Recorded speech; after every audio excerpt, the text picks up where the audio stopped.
ऐसे जब 20 साल पहले मैं खड़ा हुआ था ऐसे किसी ऑफिस में जाके, तो मुझसे पूछा गया था कि क्या है। किसी डायरेक्टर के असिस्टेंट ने पूछा था क्या है। मैंने कहा एक्टर हैं। बोले दिखने से तो लगते नहीं हो एक्टर हो। तो क्या होता था कि इंडस्ट्री में हमेशा ये चलन था कि एक्टर हीरो जो होता है वो 6 फुट का होता है और गोरा होता है और लंबा चौड़ा बल्ले छल्ले होते हैं। मतलब हम तो बस ऐसे ही चले गए थे, ऐसा समझता था वो। और शिप्रा, मैं आपको यकीन दिलाना चाहता हूं इस चीज का कि मेरे खुद के रिश्तेदारों ने भी, जब मैंने उनसे इच्छा जाहिर की कि मैं एक्टर बनना चाहता हूं, तो उन्होंने भी मुझे डीमोरलाइज किया कि पहले शक्ल तो देख ले अपनी, क्योंकि 5 फुट का छोटा पतला दुबला सा आदमी, काला कलूटा। मुझे खुद को पता नहीं था कि इंडस्ट्री में मेरा क्या हाल होगा, बट एक जिद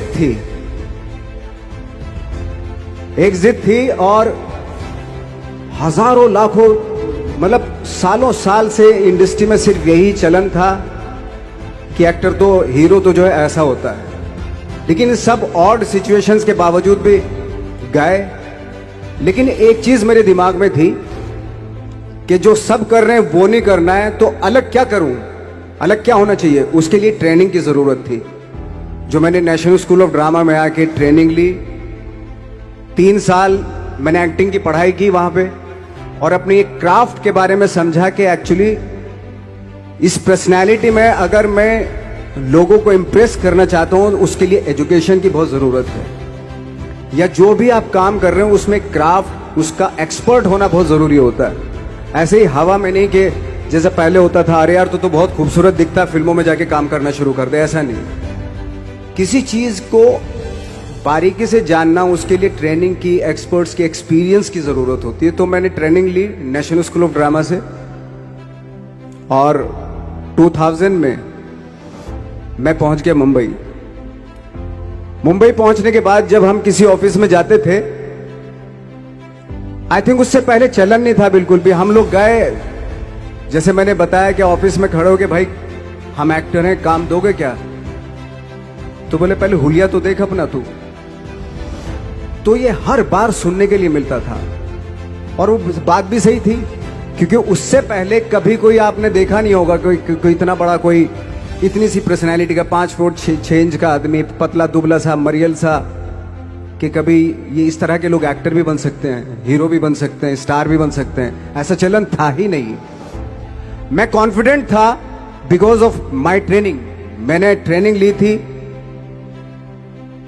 और अपनी क्राफ्ट के बारे में बहुत अच्छे से जानता था मैं, और उस चीज का सिर्फ कॉन्फिडेंस था मुझे कि आज नहीं तो कल, कल नहीं तो परसों, या 10 साल या 20 साल या 30 साल के बाद नंबर जरूर आएगा मेरा। मैंने कभी भी अपने को टारगेट नहीं दिया मैंने कि अगर 2 साल ट्राई करके देखता हूं, उसमें अगर हो गया तो ठीक है, वरना कोई दूसरा फील्ड अपना लूंगा। ऐसा कभी नहीं। जिस चीज का पैशन होता है, जज्बा होता है, अगर आप दिल से चाह लो ना, तो पूरी दुनिया झुक जाती है उसके ऊपर। उसको पूरा करने के लिए पूरी कायनात एक हो जाती है कि इस आदमी की जिद के लिए, इस आदमी की जिद के आगे झुकना पड़ेगा, और पूरी दुनिया झुकती है आपकी जिद के आगे।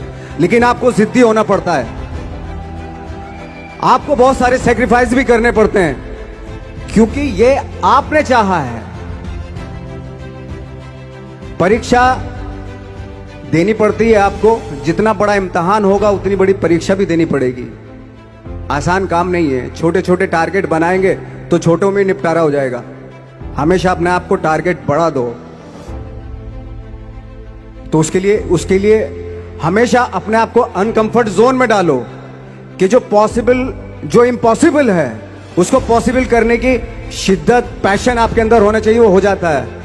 आज जो दुनिया में इतने सारे एक्सपेरिमेंट हुए हैं, ये सिर्फ इसी बिना पे हुए हैं, पागलपन के जरिए ही हुए हैं ये सारे एक्सपेरिमेंट। एक मैंने कहीं सुना था कि जब आप एक्सपेरिमेंट करते हैं तो फेलियर भी होते हैं, कई बार फेलियर होते हैं। कोई एक एक्सपेरिमेंट करने के लिए, कोई एक चीज करने के लिए बहुत बार हमने भी झेला है, बहुत बार फेलियर हुए हम लोग। लेकिन एटलीस्ट हमें इतने सारे फेलियर होने से इतने तरीके पता चले कि इन तरीकों से सक्सेस नहीं मिल सकती। फॉर एग्जाम्पल, एडिसन ने जब बल्ब का आविष्कार किया तो 100 बार एक्सपेरिमेंट किए अपनी जिंदगी में। 100 बार एक्सपेरिमेंट करने के बाद जब उसको पता चला कि अरे फॉर्मूला तो ये था बल्ब बनाने का, तो एटलीस्ट उसको ये, उसके साथ साथ उसको ये भी पता चला कि 100 जो तरीके हैं, 100 तरीकों से बल्ब नहीं बनता, ये भी पता चला उन फेलियर्स में उसको।